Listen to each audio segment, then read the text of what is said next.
by while the fundamental principles of our shared legal and security order are violated, not in Ukraine and not anywhere in the world. On top of Russia's illegal occupation of whole regions of Ukraine, the civilian population has been subjected to massive attacks, war crimes, crimes against humanity. Ukrainian cities such as Bucha and Mariupol have become synonymous for unspeakable human suffering. Russia has reportedly deported thousands of Ukrainian children to the occupied territories or to Russia. We must do everything in our power to bring these children back to their homes and families. We must be clear that there can be no sustainable peace without justice and accountability. Crimes cannot go unpunished. We fully support all efforts to ensure accountability, including by the International Criminal Court and the UN Commission of Inquiry based in Vienna. Mr. President, Austria stands in full solidarity with Ukraine, the Ukrainian government, and the Ukrainian people. The humanitarian consequences of Russia's war and its impact on the civilian population and on the environment cannot be overstated. As part of our humanitarian efforts, we have welcomed Ukrainian refugees in Austria. Since February 22, over 100,000 refugees have been registered. More than 70,000 are currently residing in Austria, and over 13,000 Ukrainian children are currently being schooled in Austrian schools. Moreover, Austria has so far provided over 200 million euros in bilateral humanitarian assistance to Ukraine and its neighboring countries. In addition, 1/3 of the Ukrainian territory may have been contaminated, but with mines and unexploded weapons. Therefore, we have provided more than 7 million euro for demining efforts in Ukraine. Furthermore, we have to continue to help Ukraine export its grain to those countries who need it most around the globe. Many measures are in place: solidarity lanes, reinforcement of river ports, as well as other multilateral efforts together with our partners, like the Grain from Ukraine initiative. Ladies and gentlemen, nuclear risks are higher today than they have been in decades. We welcome efforts by the international community to work together, foremost through the IAEA in Vienna and on the ground, to secure the nuclear energy facilities that have become targets in the war.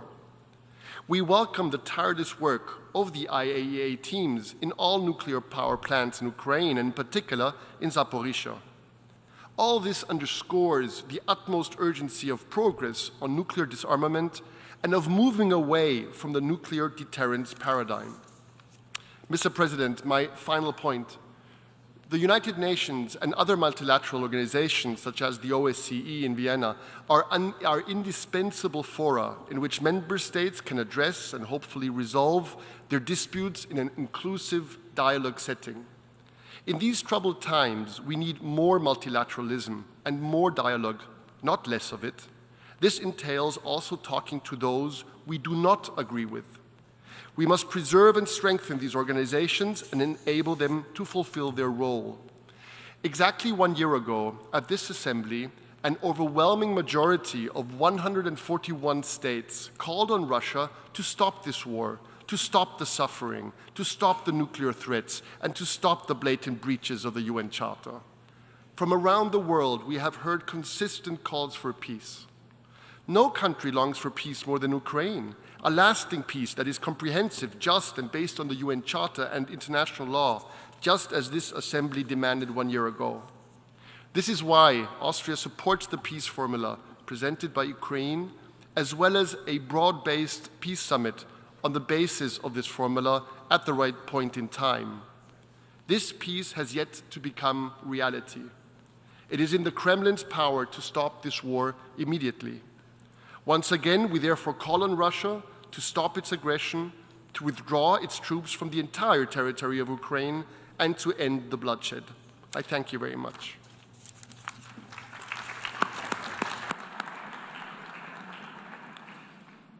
I thank His Excellency Deputy Minister for Foreign Affairs of Austria. And now I give the floor to the distinguished Deputy Minister for Foreign Affairs of Romania, His Excellency Traian Hristia.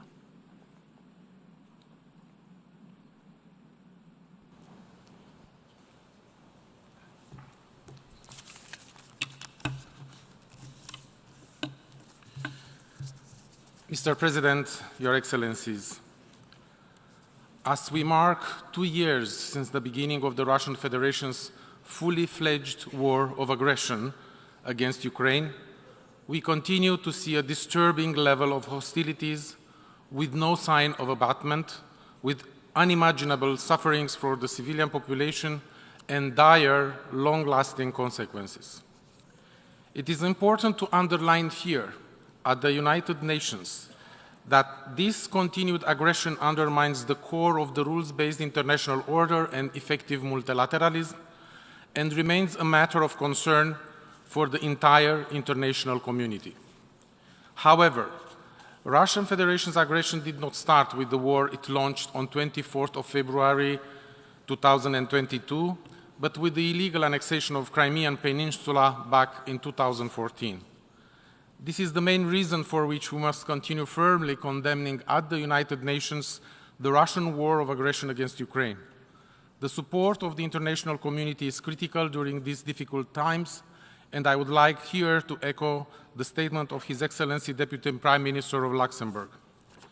Ukraine remains very important for the global community for reasons concerning not only the respect for the United Nations Charter and the international law, including the humanitarian law, but also for the very serious and concrete impact that the Russian Federation aggression has on various fields at global level, and I will limit myself to name the dramatic aggravation of the food insecurity which affects the most vulnerable countries and populations.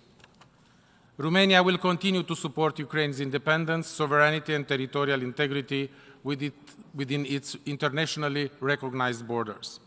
We condemn in the strongest possible terms the so-called referenda organized by Russian Federation in the occupied territories of Ukraine.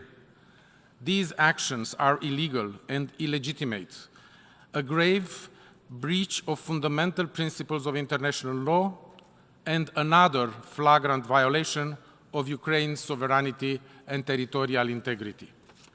Reports coming from Crimea and other temporarily occupied regions are disturbing, showing many instances of politically motivated violence, imprisonment, and torture.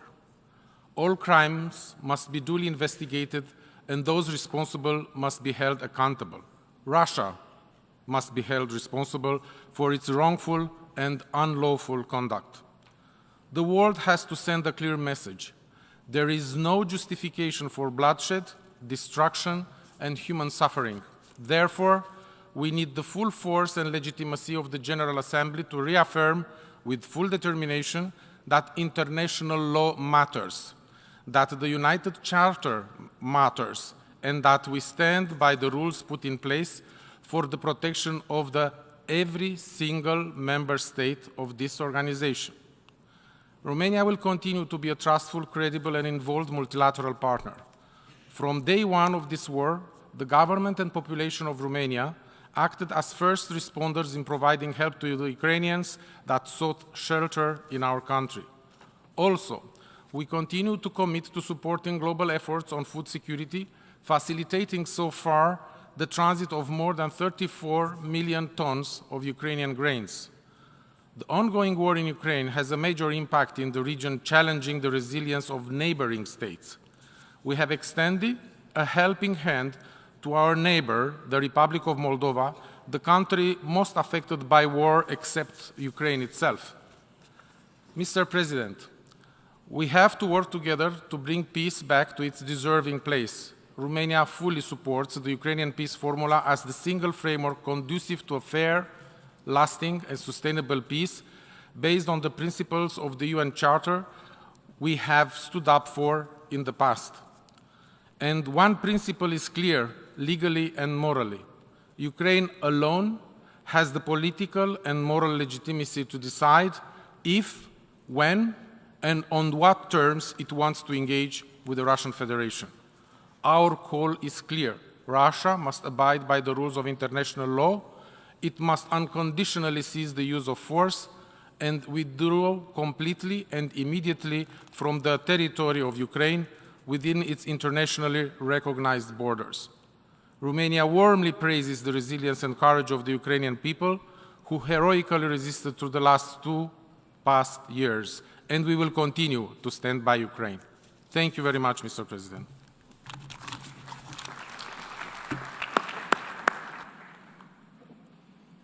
I thank His Excellency Deputy Minister for Foreign Affairs of Romania. And now I give the floor to His Excellency Kyoto Tsuji, State Minister of Foreign Affairs of Japan.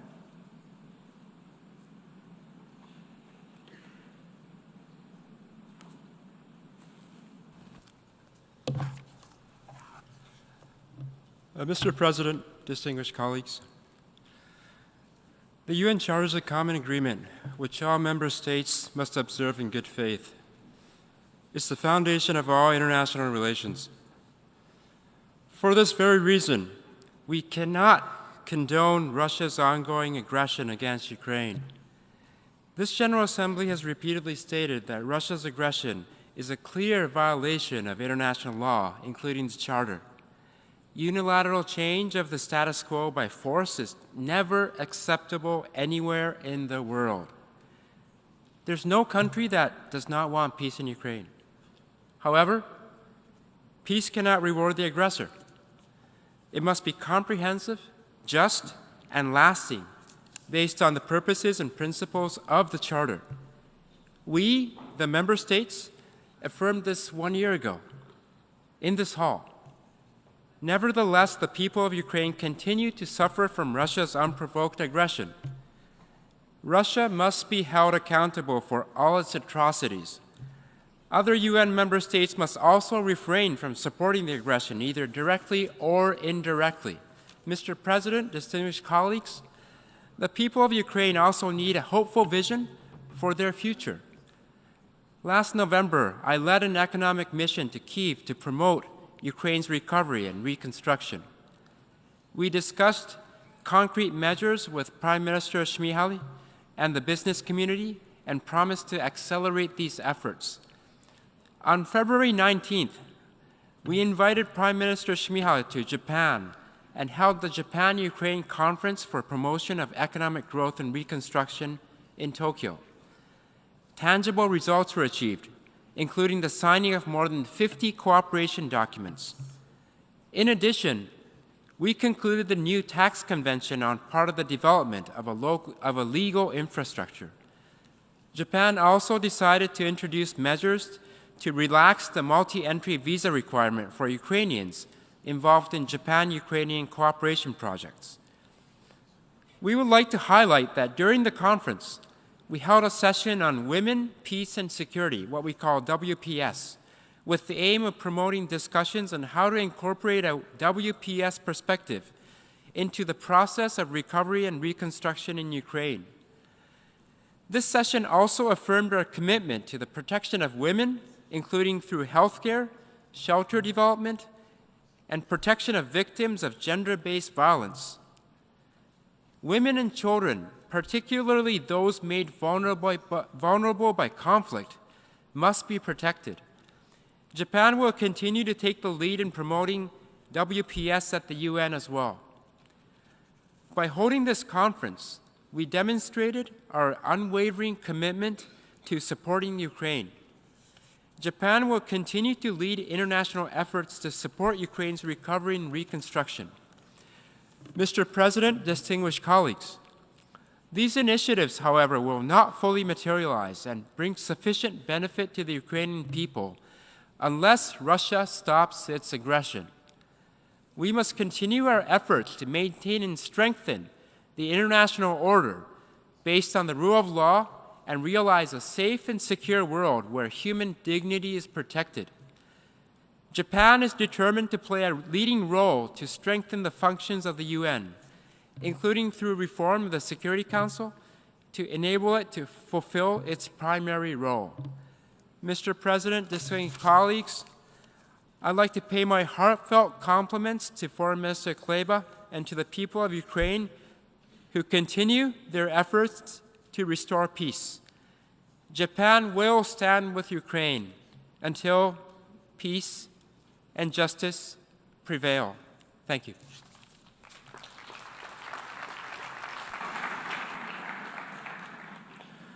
I thank His Excellency State Minister for Foreign Affairs of Japan. And now I give the floor to His Excellency Jan Marian, Deputy Minister for Foreign Affairs of Czechia.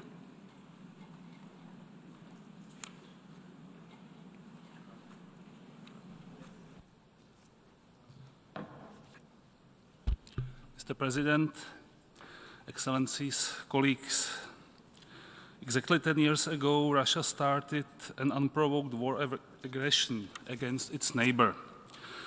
8 years later, escalated Russia its illegal aggression against Ukraine even further by launching a full-scale invasion.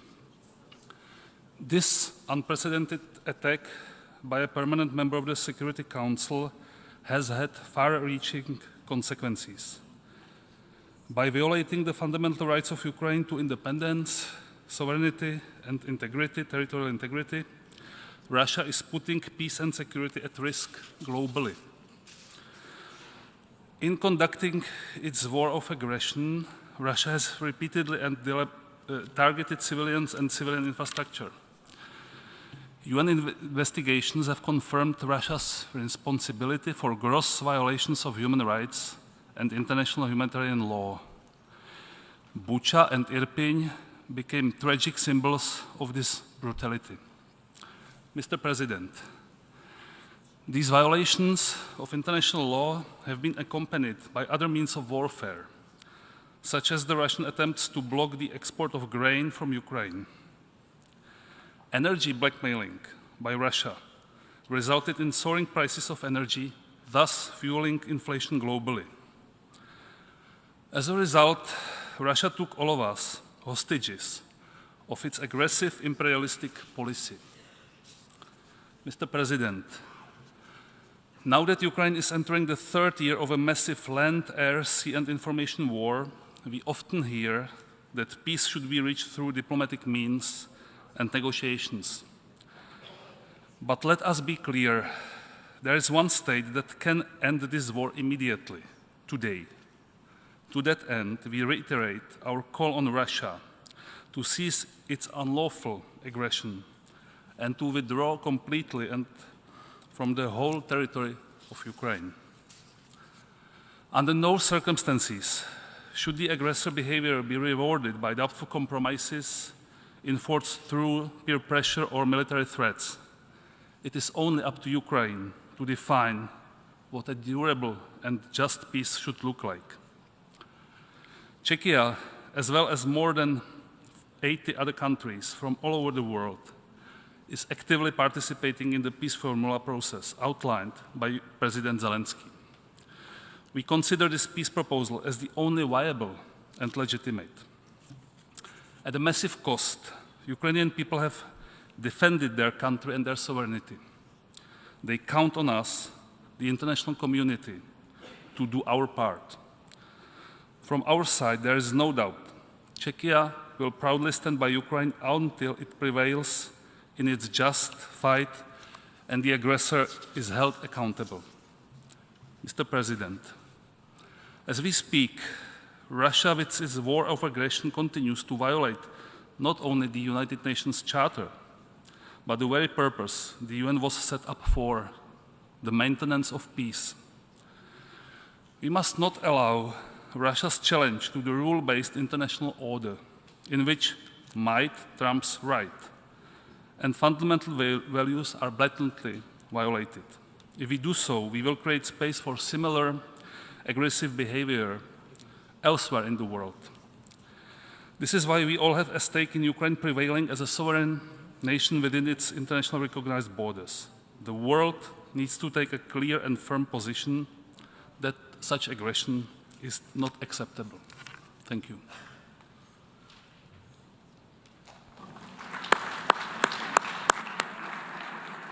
I thank His Excellency Deputy Minister for Foreign Affairs of Czechia.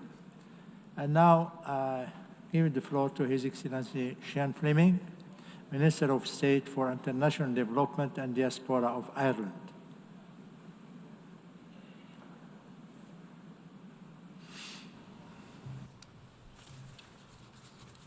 President, today we mark the second anniversary of Russia's unprovoked and unjustified invasion of Ukraine. Russia has needlessly taken many thousands of lives, both Russian and Ukrainian, and forced 14 million people from their homes. For those who have remained, Russia's indiscriminate attack on Ukraine's civilian infrastructure continues. Russia is kidnapping and deporting thousands of Ukrainian children, robbing them of their families and their identities.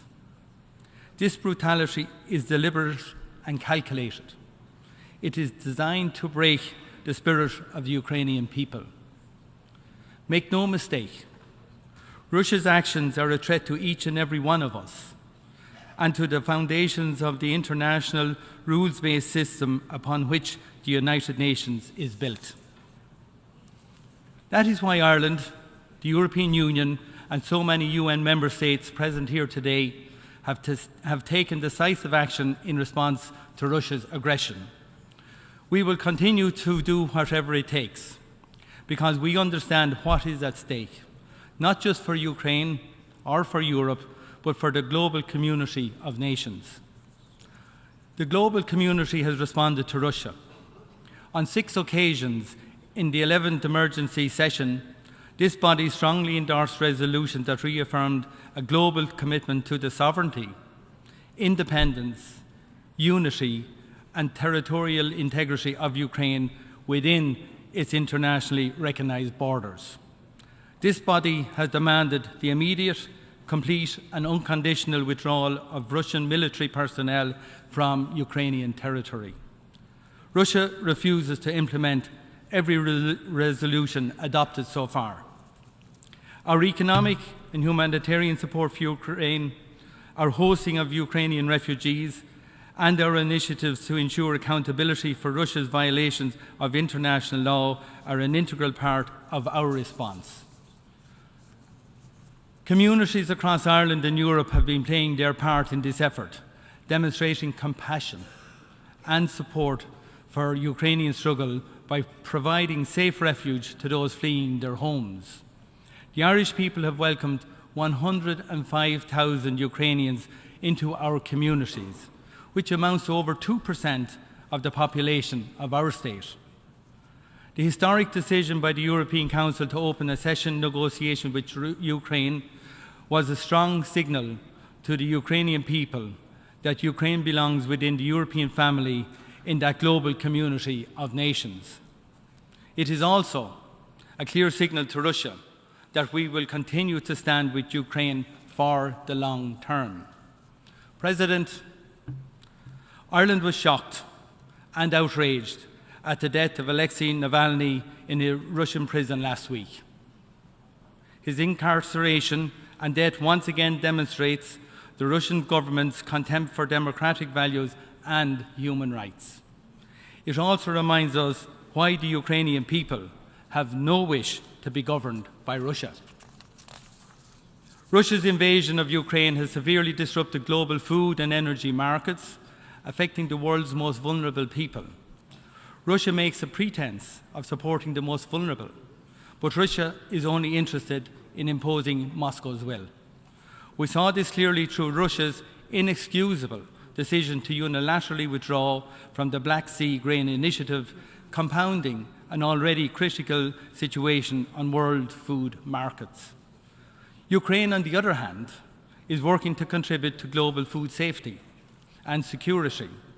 Ukraine and EU partners have managed to stabilise food prices and help feed the world's hungry through the European Solidarity Lanes, the Black Sea Humanitarian Corridor and the Grain from Europe initiative. Ireland is a small, militarily neutral country, dependent on global trade and stable relations between nations grounded in diplomacy. The multilateral system remains our strongest protection and our most important global security asset. We rely on this system for our very existence as a sovereign democratic nation. Russia's war of aggression challenges this to its very core. If we allow Russia to prevail in Ukraine, they will be encouraged to pursue their imperialist agenda against others, and we will all suffer the consequences. As Ukraine defends their nation, Ukrainians are also defending our fundamental freedoms, the right to live peacefully within their own borders without fear of being attacked. Under President Zelensky's peace formula, Ukraine is working towards that right we all claim, to determine our own future in peace and security, in line with the UN Charter and international law. Ukraine deserves the unqualified support of every single member state of this global community, these United Nations. Ireland pledges our unwavering support today and always. Thank you.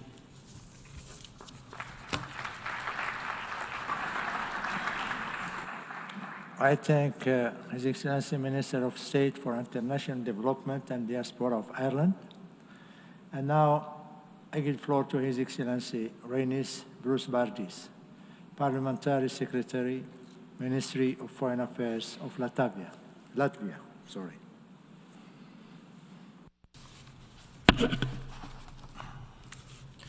Mr. President, Excellencies, ladies and gentlemen, the 24th of February 2022 will forever be recalled as the day when Russia started its unprovoked and illegal invasion of peaceful Ukraine.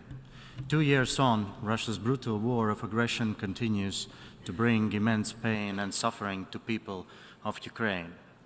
Russia, a permanent member of United Nations Security Council, is violating international law and the United Nations Charter by invading a sovereign neighboring country. It's a shameful attack against the rules-based international order. We as an international community must be resolute and stand against such an attack. This General Assembly has overwhelmingly condemned Russia's unprovoked and unjustified war of aggression against Ukraine and attempted illegal annexation of Ukrainian regions. Furthermore, the impact of this senseless war is felt globally, and as the food crisis elevates, Russia must be stopped, and it is in all our interests. Mr. President, it is vital that the international community continues to provide all necessary support to Ukraine. Latvia stands together with Ukraine and strongly believes in its victory. Temporarily occupied territories of Ukraine and the people therein are not forgotten. These territories and Ukrainians in them are an integral part of Ukraine. Donetsk, Kherson, Lugansk and Zaporozhye regions, along with the Crimea and Sevastopol, are and will remain Ukraine. We call upon Russia to immediately, completely and unconditionally withdraw all of its troops and military equipment from the entire territory of Ukraine within its international recognized borders. Meanwhile, Russia is undertaking efforts to wipe out Ukrainian culture and identity in the temporarily occupied territories. Horrific crimes that Russia has committed in Ukraine remind of the bitter experience of Latvian people during the Soviet occupation. Filtration camps, forceful deportation of civilians, forced mobilization, illegal detention and prosecution, execution outside courts, illegal adoption of children, and forced passportization are from the same playbook. Russia continues to deny its committed crimes, seeks to justify its illegal invasion, and blames anyone but itself for it. War crimes committed by Russia cannot go unpunished, and accountability must be ensured. I thank you.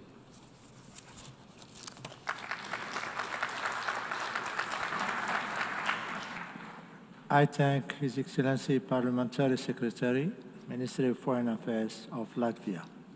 And now I give the floor to Her Excellency Lauri Chiarala, State Secretary to the Minister of Foreign Affairs of Finland.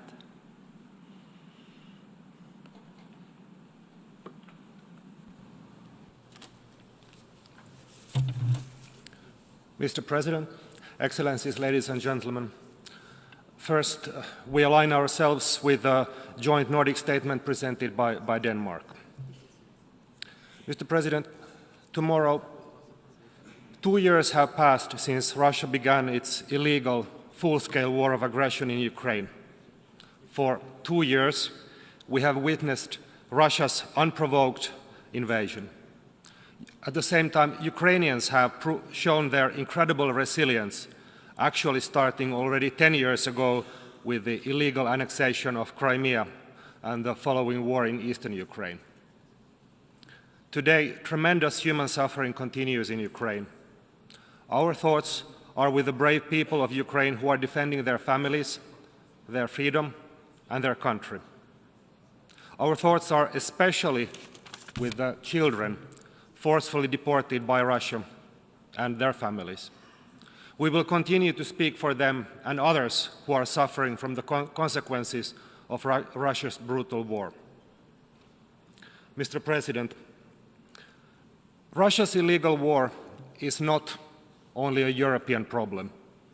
It is not only a Western problem, and it is not only a problem of rich countries.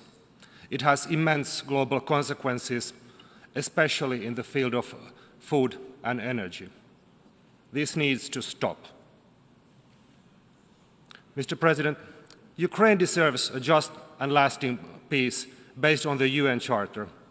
Therefore, Finland participates in the implementation of President Zelensky's peace formula. It is the only serious and viable plan to secure a peaceful future for Ukraine. Broad international support and engagement is essential as we build up to the upcoming peace summit. All of our efforts can make a difference.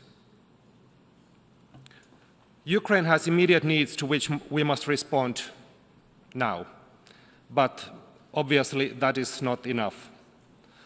The Ukrainians will need our extensive support also in the long term. The reconstruction efforts will be immense, and they have fortunately already started. Finland is firmly committed to contributing to the reconstruction of Ukraine in the coming years. Mr. President, Russia must immediately end its brutal and illegal invasion of Ukraine. We, once again, call on Russia to respect the independence and territorial integrity of Ukraine. Finland continues to condemn Russia's blatant violations of human rights, international humanitarian law, and the UN Charter. Finland continues to stand with Ukraine as long as it takes. Thank you.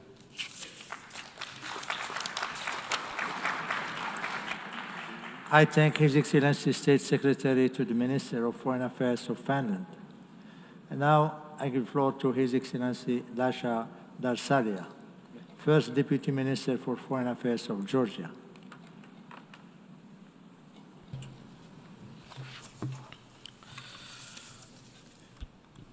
Mr. President, Excellencies, it has been 2 years since Russia unleashed its war of aggression against Ukraine. This aggressive policy and the illegal attempts to forcefully redraw the borders of the sovereign neighbors have been assaulted on the international rules-based order, blatant violation of the principles of UN Charter, the Helsinki Final Act and the Charter of Paris, and have shattered security architecture in Europe and beyond. Implications of this war go beyond national boundaries and exacerbate already massive scale of global challenges. The past 2 years of war have entailed humanitarian consequences and destruction of immense scale.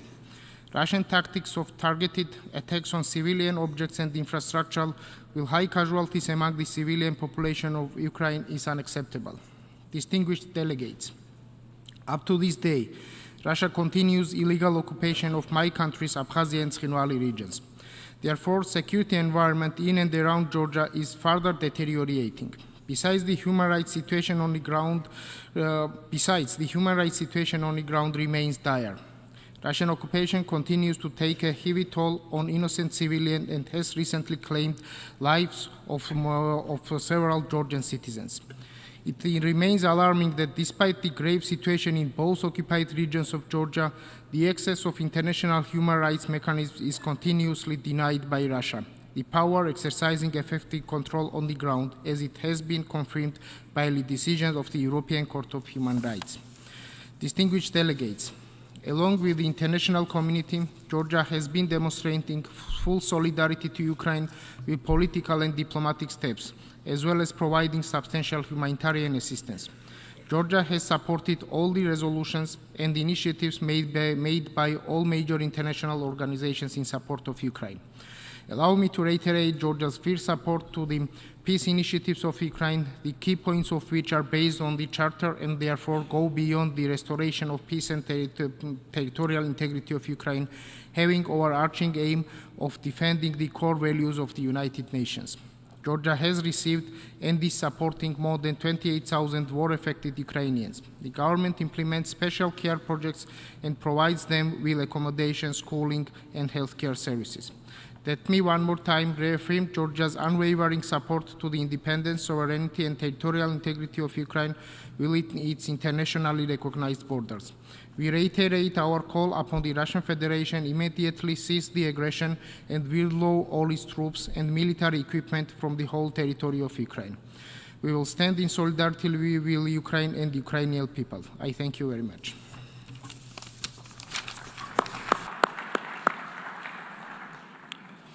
I thank His Excellency First Deputy Minister for Foreign Affairs of Georgia.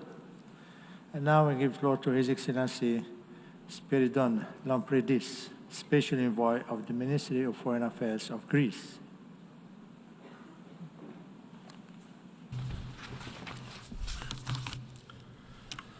Ladies and gentlemen, today we sadly mark 2 years since Russia's unjustified and unprovoked attack on Ukraine, but also 10 years from Crimea's illegal annexation, actions that we fully condemn from our side. The entire international democratic community has promptly rallied behind Ukraine from the very beginning, condemning the violation of independence, sovereignty, and territorial integrity of a fellow member of the UN. My country has followed with deep sorrow and agony the horrific destruction and uprooting of normal lives for thousands of Greek-origin Ukrainians that lived for long centuries in the region of the Azov Sea, and in particular around the city of Mariupol, that is currently under Russian troops' harsh occupation. The entire community has been decimated, with people killed, wounded, traumatized, families scattered, children abducted, non-combatants turned to refugees overnight, with their livelihood and properties destroyed, lost forever. We are also deeply saddened by the indiscriminate attacks from the air against the city of Odessa, yet another historic center for Greek communities living in Ukraine and a UNESCO Common Cultural Heritage Site. At this critical juncture, those that support freedom, peace, and the rule of law in international relations must not, however, lose faith. The just and difficult struggle of the Ukrainian people is obviously not only about the country's territorial integrity and sovereignty. It concerns and affects us all, over the entire European continent, the sensitive East Mediterranean region, but also the global community in the sense of food and energy security. If, after all, contemporary revisionists are allowed to force their way in achieving their goals in the mid of the 21st century, then the entire international rules-based order is doomed to collapse, and the very fabric of our democratic societies will be at peril. We all need to play our part in the difficult path, but substantially supporting in every possible way the aggressed party and by condemning the aggressor that bears full responsibility for multiple violations of international and humanitarian law that have recklessly caused extensive suffering to the civilian population, as well as colossal damage in the country's infrastructure and economy. Russia must immediately stop its actions and completely withdraw from Ukraine in line with numerous UN General Assembly resolutions. Greece, in the realistic framework of its capabilities, does and will continue doing its utmost to help alleviating the suffering of innocent civilians and people in need. We have just organized an important international conference on Ukraine's reconstruction in Athens last Thursday, while we intend to continue contributing in every possible way with perseverance, including the energy, transport, and logistics sectors, through our strategic ports constituting a vital providing hub in northern Greece, but also through our powerful merchant fleet in transporting goods, grain, and energy to and from Ukraine. In view of the ongoing humanitarian disaster and human suffering caused by this atrocious war, The international community should begin considering assisting the parties involved to ultimately converge towards a reasonable, peaceful solution that will restore sovereignty and territorial integrity of Ukraine and fully respect the rights and legitimate aspirations of all people living in the region for a peaceful, decent, and prosperous life that they undoubtedly deserve. Thank you, Mr. Chair.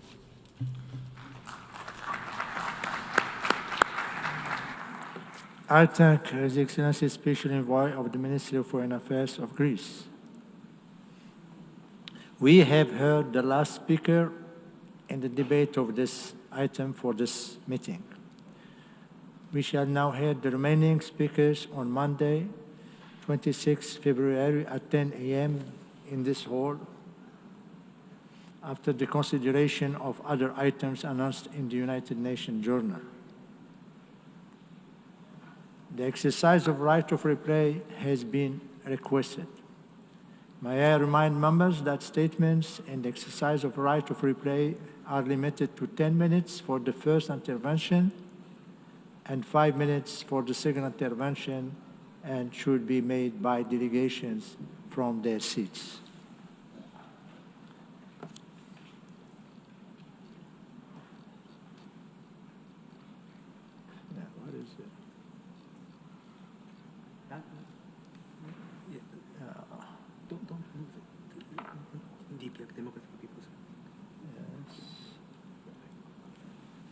Right of reply have been requested by Democratic People's Republic of Korea. You have the floor.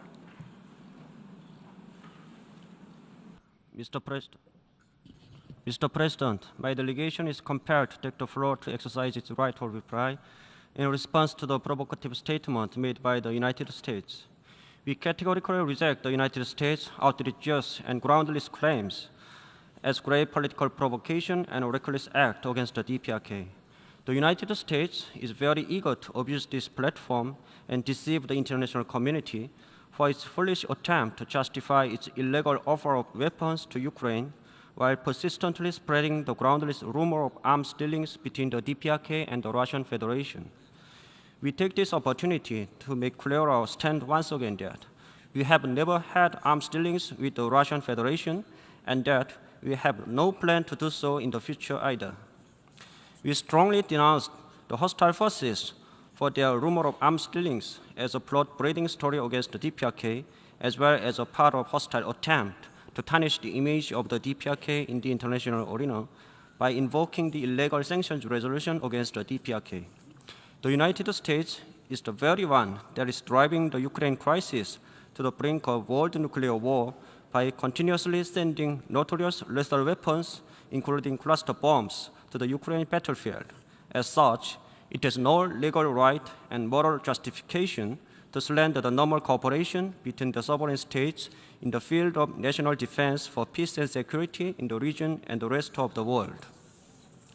The international community should focus on the United States criminal acts of bringing bloodshed and destruction to Ukraine by providing it with various kinds of lethal weapons and equipment on a large scale, rather than lending an ear to the groundless claim of arms dealings between the DPRK and the Russian Federation, fabricated by some dishonest forces for political purposes. The United States should be mindful that if it persists in spreading the self-made rumor against the DPRK and provoking us groundlessly, it will face a really undesirable result. Thank you, Mr. President. I thank the representative of Democratic People's Republic of Korea. The Assembly has just concluded the stage of its consideration of Agenda Item 62. The meeting is adjourned. Thank you, Pastor, as always. Pleasure.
senso di me.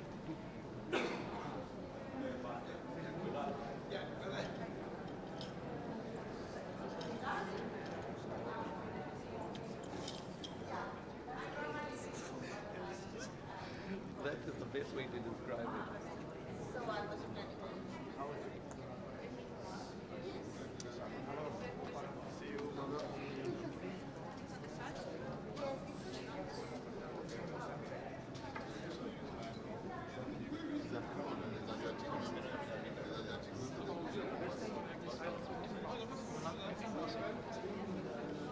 Sì,